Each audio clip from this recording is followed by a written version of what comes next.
Hello, अस्सलाम वालेकुम। आप देख रहे हैं YouTube channel FX Aamir tube. अगर आप पहली बार मेरी वीडियो देख रहे हैं तो मेरा नाम है आमिर इजाज़। सबसे पहले तो आपको मोस्ट वेलकम। आपने मेरी वीडियो पे क्लिक किया और आप इसे देखने लग गए। मेरे जो व्यूवर्स होते हैं, जो मुझे सपोर्ट करते हैं, जो मेरी वीडियोस को लाइक करते हैं और मेरे चैनल को सब्सक्राइब करते हैं, वो मेरे लिए बहुत ज़्यादा इम्पोर्टेंट है। मेरे दोस्तों की तरह है, मेरे फैमिली मेम्बर्स की तरह हैं। और मैं यही चाहता हूँ आप हंसते मुस्कुराते रहा करें, अपनी ज़िंदगी को एंजॉय करें और कुछ ना कुछ करते रहा करें ताकि आपकी पर्सनैलिटी इम्प्रूव हो। तो आज हम जिस वीडियो पे बात करने वाले हैं उसका टॉपिक ये है कि कोई शख्स आपको इग्नोर कर रहा है ना, अगर आप 12 से 15 दिन तक ये ट्रिक और ये तरीके उस पर अप्लाई करते हैं तो वो सामने वाला शख्स जो है ना वो आपको इग्नोर नहीं करेगा। वो आपसे ख़ुद बात करेगा, आपका केयर भी करेगा, आपका ख्याल भी रखेगा, मैसेज भी करेगा, कॉल भी करेगा, वक्त भी मांगेगा। अगर आप इन चीज़ों पे वर्क करते हैं, इन चीज़ों को अगर आप इम्प्रूव करते हैं। ये कौन सी चीज़ें हैं इस वीडियो में हम डिटेल से डिस्कस करने वाले हैं। तो फर्स्ट पॉइंट जो है ना वो ये है कि कभी भी रिलेशन में नौकर मत बने किसी के लिए। बाज़ औक़ात आप रिलेशन में इतने अंधे हो जाते हैं ना कि आपको पता नहीं चलता कि आप एक नौकर बन जाते हैं। बाज़ लड़कों को मैं देखता हूँ कि वो क्या कर रहे होते हैं, वो सामने वाला शख्स जो भी बोलता है ना वो कहते हैं यस बॉस, यस बॉस। बस जैसे भी आप कह रहे हो बस ठीक है, इसी तरह है, हाँ बिल्कुल इसी तरह है। जब आप इस तरह की हरकतें करते हो ना तो आप एक नौकर बन जाते हो। वो सामने वाला शख्स आपसे पैसे मांगता है, आप कहते हैं यस बॉस ये लो पैसे, अगर अगले हफ्ते के लिए चाहिए तो वो भी दे देता हूँ। वो आपसे मोबाइल मांगता है, आप मोबाइल देते हो। वो आपसे वक्त मांगता है, आप वक्त देते हो। लेकिन आप रिटर्न में उससे क्या तवक्को करते हो? आप कहते हो कि बस दो मीठे बोल मिल जाएं, बस वो मेरा केयर करे, जब भी मैं उसे वक्त मांगूँ वो मुझे वक्त दे और वो मुझे इग्नोर ना करे, मुझे मैसेज करे, मुझे कॉल करे, मुझे ख्याल करे। लेकिन वो चीज़ें भी आपको नहीं मिलती। देखो, एक नौकर जो होता है ना उसको तो एक सैलरी मिल रही होती है, चलो वो आपसे कई गुना बेहतर होता है। लेकिन आपको रिटर्न में कुछ भी नहीं मिल रहा होता। आपको सिर्फ़ और सिर्फ टेंशन मिल रही होती है, सैडनेस मिल रही होती है और आपकी सेल्फ़ रिस्पेक्ट जो है ना वो भी डाउन हो रहा होता है। लेकिन अगर आप सामने वाले शख्स को देखो ना, वो बाज़ औक़ात सीधा-सीधा इनकार कर देता है, नहीं भाई मैंने ये चीज़ नहीं करनी, आज मैं वक्त नहीं दे सकता, आज मैं बिज़ी हूँ। वो जो है ना वो अपने लिए स्टैंड ले रहा है और आप जो हो ना आप कभी भी अपने लिए स्टैंड नहीं लेते। किसी चीज़ पे भी आप इनकार नहीं करते। आप सिर्फ़ यस बॉस पे लगे हुए, हर बात उसकी मानने पड़ जाते हो। और इस चीज़ से ना जो है ना आपकी सेल्फ़ रिस्पेक्ट डाउन होती है और वो सामने वाला शख्स कभी भी जो है ना आपकी इज़्ज़त नहीं करेगा जब तक आप खुद की इज़्ज़त नहीं करोगे।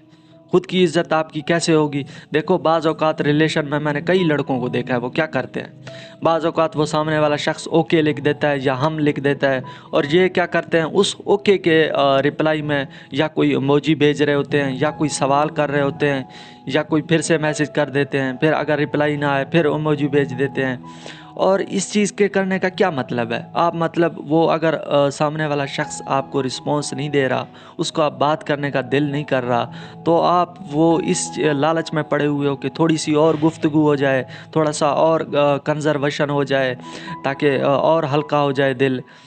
और इस चीज़ के लालच में आप बार-बार उसे मैसेज करते हो, चाहे वो हुम लिख रहा है, चाहे वो ओके लिख रहा है, आप उससे सवाल भी कर रहे हो, आप उसे इमोजी भी भेज रहे हो। देखो, जब भी कोई शख्स हुम लिखता है या ओके लिखता है ना, तो कभी भी उसको रिप्लाई ना करें, उसके मैसेज को सीन करके छोड़ दें। उसके लिए यही सही है, क्योंकि सामने वाला शख्स रिस्पॉन्स ही नहीं दे रहा। अगर आप कोई शख्स रिस्पॉन्स नहीं दे रहा, आप उसको बार-बार कहते हैं कि मुझसे बात करो या इस तरह की आप गुफ्तगू करते हैं ना, तो वो सामने वाला शख्स और आपको डाउन करता रहता है। आपकी जो वैल्यू है ना वो और ज़्यादा डाउन हो जाती है। और कभी भी रिलेशन में इस तरह ना कहें कि मैं आपके लिए चाँद तारे तोड़ के लाऊँगा, मैं आपके लिए सब कुछ कर सकता हूँ, मैं आपके लिए मर सकता हूँ। इस तरह की बातें जब आप करते हो ना तो वो सामने वाला शख्स आपकी इज़्ज़त नहीं करेगा। आप बल्कि उसको मज़ाक में इस तरह कहो कि मैं किसी फ़कीर को 10 रुपए ना दूँ, मैं किसी के लिए क्यों मरूँ? मतलब इस तरह की अगर आप बातें करते हो ना तो वो सामने वाला शख्स कन्फ्यूज़ हो जाता है, येस और नो की सिचुएशन में चला जाता है। फिर वो आपको इज़्ज़त भी देगा, आपकी रिस्पेक्ट भी करेगा। और बाज़ औक़ात भाई मैंने कई लड़कों को देखा है, वो क्या करते हैं, नए नए रिलेशन में जब आते हैं उनको एक नई चीज़ मिल जाती है, वो कहते हैं कि हाय अब तो मैं बस बहुत ज़्यादा एक अच्छी चीज़ मुझे मिल गई है, मैं एक ऐसे रिलेशन में आ गया हूँ कि ये सब कुछ है, मेरी दुनिया है, मैं इसके लिए सब कुछ करूँगा, चाहे ये जो भी कहे मैं इसके लिए सब कुछ करूँगा, मैं इसको कभी नहीं छोड़ूंगा। तो वो उस चीज़ को इतना प्यार से, इतना मोहब्बत से देखता है ना कि वो उस चीज़ की वैल्यू ही गिरा देता है। और बाज़ औक़ात नए रिलेशन में जब लड़के आते हैं ना, वो क्या करते हैं पता है? लड़के हो चाहे लड़की हो, वो जब भी नए रिलेशन में आते हैं तो वो क्या करते हैं पता है?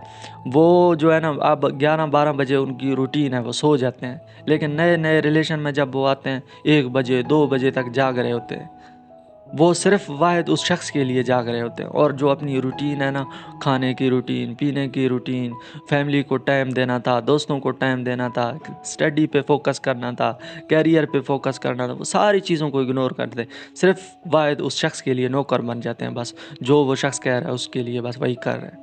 और रात को 2-2 3-3 बजे तक उसी शख़्स के इंतज़ार में बैठे रहते हैं कि ये शख़्स कब ये इनिशिएटिव लेगा, कब ये इस तरह कहेगा कि चलो अब सोते हैं, अब थक गए हैं। अब आप कभी इस तरह नहीं कह सकते कि आज मैं थक गया हूँ, मैं बात नहीं कर सकता। आप सिर्फ़ उसी शख़्स के इंतज़ार में बैठे हुए हैं कि कब वो शख़्स कहेगा कि आज सोते हैं, आज थक गए हैं। जब वो शख़्स 2 बजते हैं, 1 बजता है, तो फिर वो शख़्स कहता है अभी देर हो गई है, चलो फिर सुबह बात होगी। तब आप कहते हैं चलो ठीक है, गुड नाइट, ओके। अब वो सामने वाला शख़्स जो है ना, वो आपको अपने हुक्म पे, अपने तरीके से चला रहा है। और आप एक वाहिद शख़्स हो ना, आप सिर्फ़ उसी के इंतज़ार में, उसी के हुक्म पे बैठे रहते हो कि कब वो शख़्स इस तरह कहेगा तो मैं करूँगा। और आप उस शख़्स के लिए ना अपनी रूटीन जो है ना, अपनी लाइफ जो सब कुछ है ना, उसको चेंज करके रख देते हो। और आप ये सोचते रहते हो कि यार मैं इसका इतना केयर कर रहा हूँ, मैं इसका ख्याल रख रहा हूँ, फिर भी रिटर्न में मुझे कुछ भी नहीं मिल रहा। क्यों मिलेगा भाई? आप खुद की रिस्पेक्ट नहीं करते, आप ना कभी अपने लिए स्टैंड लेते हो। आप सिर्फ़ उसी शख़्स के बिल-बोते पे बैठे हुए। कभी भी अगर आप किसी शख़्स को हद से ज़्यादा प्यार देते हो ना, तो हद से ज़्यादा जो प्यार होता है ना, वो फिर आपको उठाना पड़ता है उसका। वो इसी तरह उठाते हैं, फिर उसके नखरे भी बर्दाश्त करो, जो वो कहे, आपको इग्नोर करे, जिस तरह करे, फिर उसको बर्दाश्त करते रहो। जब आप अपने लिए स्टैंड लेते हो, अपनी सेल्फ़ रिस्पेक्ट के लिए स्टैंड लेते हो, फिर वो सामने वाला शख़्स कहता है कि ये जो है ना, ये बंदा इस तरह का नहीं है, ये अपनी केयर करता है। और जो इसको वो गलत चीज़ होती है ना, वो हक बात पे फिर वो स्टैंड भी लेता है। फिर वो जो शख़्स है ना, वो फिर इग्नोर नहीं करता। वो जो भी कदम उठाता है ना, उसको सोच समझ के उठाता है। फिर वो केयर भी करता है, ख़्याल भी करता है, मैसेज भी करता है, फिर वो वक़्त भी देता है। वक़्त देता क्या है, वो खुद ही वक़्त माँगता है। तो वो इस तरह से चीज़ें इम्प्रूव होती हैं। अगर आप 12 दिन के लिए इन चीज़ों को, 12 से 15 दिन के लिए अगर आप इन चीज़ों को अप्लाई करते हैं, तो डेफ़िनेटली आपको रिज़ल्ट मिलेंगे। अगर मेरी ये वीडियो आपको पसंद आई, इससे आपको कुछ सीखने को मिल गया, तो मेरे चैनल को लाज़मी सब्सक्राइब करें। मिलते हैं नेक्स्ट वीडियो में, तब तक के लिए अपना ख़्याल रखें और दुआओं में मुझे याद रखें। अल्लाह हाफ़िज़।